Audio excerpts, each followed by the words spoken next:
My name is Justin Basosa, and this is my persuasive speech on why the school system has failed us, modern day schooling, that is. This is a message to the millions of students in the United States of America. The school system has failed you.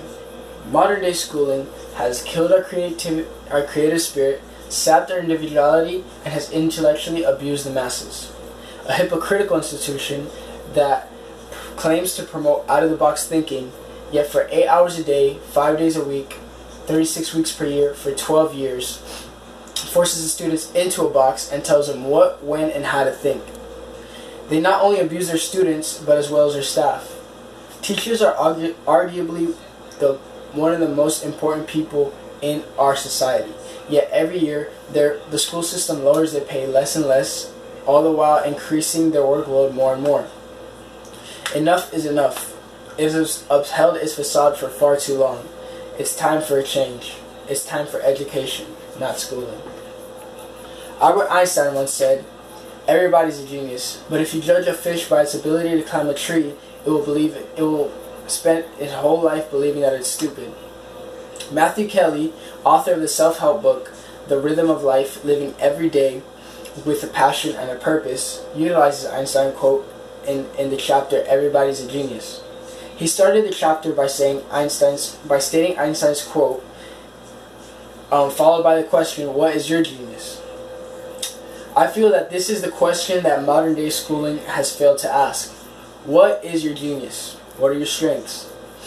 As educators, these are the questions that they should be asking and facilitating. Instead, they have constructed a curriculum based on outdated principles. However, this is to be expected, seeing as the school system we have in place was created about 200 years ago, and its purpose was to train students to work in factories. These factory schools, as they're called, began in Prussia during the early 19th century. For the first time, the state provided a regimented environment for education. Students were placed in grades depending on their age and successfully moved through each grade as they completely grasped the curriculum. For the first time in history, education was approached through the lens of industrialization, objective, efficient, and standardized. Yet as the world has changed, so must the way that we educate our youth. Modern schools are overcrowded and full of sophisticated and aware young people. They have a detailed view of how the world works. They have access to information that previous generations did not, causing them to enter school with information and random ideas that need to be fostered and remediated. We no longer need to train factory workers. Rather, we must train doctors, scientists, astronauts, people that can think creatively, comprehensively, and independently. People that can make a difference in our world and further the future of the human race.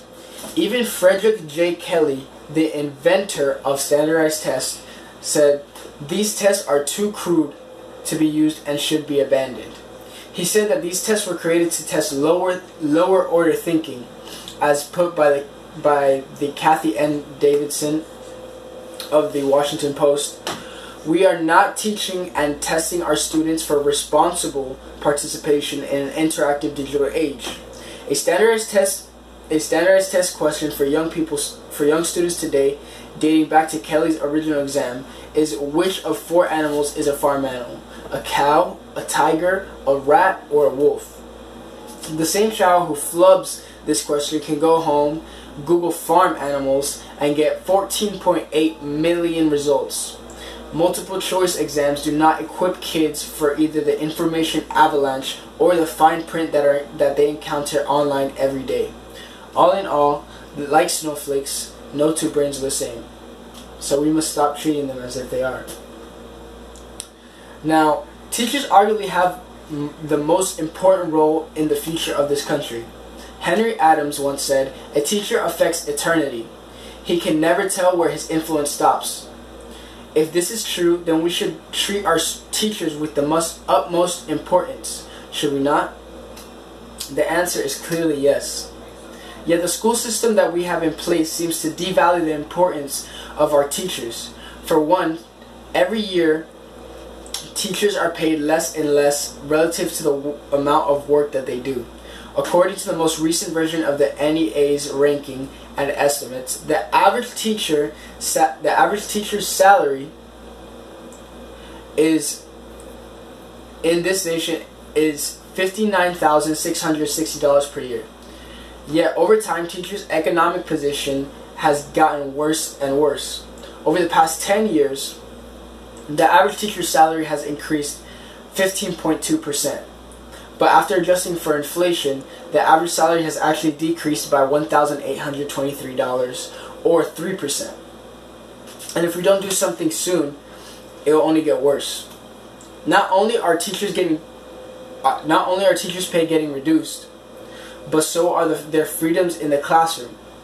Although teachers make comment on materials contained in curriculum, they do not have control over the material, which belongs to the school officials. A high school teacher in Virginia was ordered by the court to remove pamphlets he had put out outside his classroom that described a number of banned books.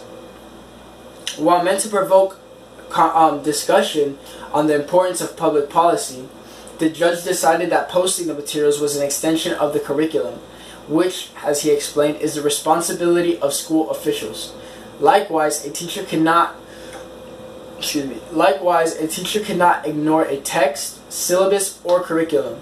So where do we draw the line? When is education going to be put back into the hands of educators rather than bureaucrats? Now, I don't want to promote hopelessness, because there is room to reform. Take Finland, for example. They have the best education system in the world. According to the 2009 PISA scores, the nation came in second in science, third in reading, and sixth in math, among nearly half a million students from across the world. I believe that this is because of one sole reason that I like to call equal individuality, patent pending. This is the idea of treating everyone as individuals on an equal playing field. Finland has no standardized tests except for one exam at the end of the year in high school. There are no rankings, no comparisons, or competition among students, schools, or regions. Also, every government official running them, from national officials to local authorities, are educators rather than business people, military leaders, or politicians. Every school has the same national goals and selects from the same pool of university-trained educators. Most of Finland's 62,000 educators are professionals selected from the top 10% of the nation's graduates that have earned a required master's degree in education. Many schools are small enough to the point where teachers know every student. If one method fails, teachers consult with one another and try to find a new approach. This results in every Finnish child having an equal opportunity at getting the same quality education, no matter whether they live in a rural village or university town. And according to the most recent survey by the OECD, or the Organization of Economic Cooperation and Development, the gaps between the weakest and strongest students are the smallest in the world.